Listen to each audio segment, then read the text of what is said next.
Amis internautes, n'oubliez pas de liker, de vous abonner et de cliquer sur la note de notification pour ne rien rater. Citoyens des trottoirs en alerte et des quartiers où l'on croise plus de reptiles que de policiers. Bienvenue dans la nouvelle du trottoir.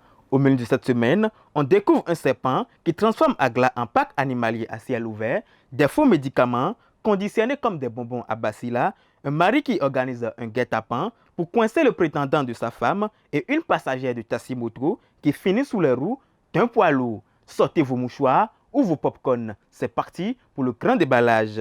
On commence cette semaine à Agla où on découvre le serpent qui rend fou tout un quartier. Une vidéo circule. Un serpent de grande taille aperçu dans les rues d'Agla. Panique générale. Les riverains appellent la police, les forestiers et les autorités locales. Une équipe d'élite se déploie, adjudant en chef, sergent-major, commissaire.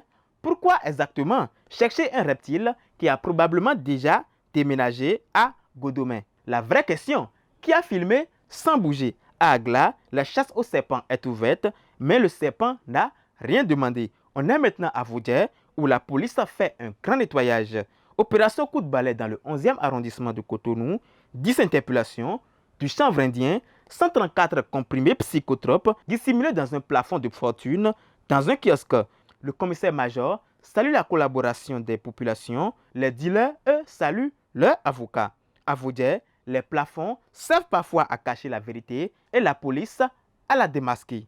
Glodibé, le mari qui piège la soeur de sa femme. Un père polygame de la cinquantaine, réputé pour ses avances aux femmes mariées, s'en prend à l'épouse d'un proche parent.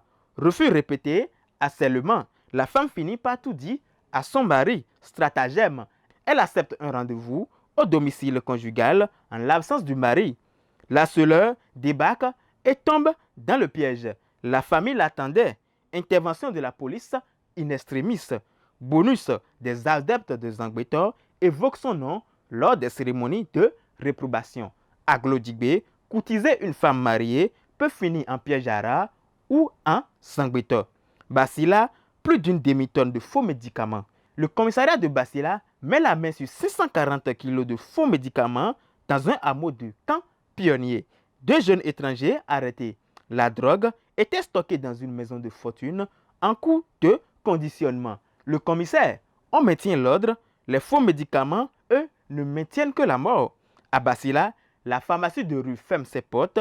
Celle de la prison s'ouvre. À Lada, une passagère tuée sous les roues d'un camion. Un taxi-moto tente de traverser la route près de la mairie d'Alada. Un poids lourd le percute. La passagère meurt sur le coup. Le conducteur, grièvement blessé. Un rétrécissement de voie, des usagers qui se croisent, un accident annoncé, les riverains le savaient, les autorités aussi. À Alada, traverser la route peut coûter la vie, surtout quand personne ne veut ralentir. Et voilà, chers amis, des serpents en cavale et des médicaments qui tuent au lieu de soigner. Notre tour des refaits de la semaine est terminé. Entre reptiles semeurs de panique, faux médicaments stockés sous les toits et routes qui continuent de tuer, l'actualité nous rappelle que parfois, le danger est là où l'on ne l'attend pas. Quel fait mérite le titre du chien écrasé de la semaine? Donnez votre avis en commentaire sur BLTV.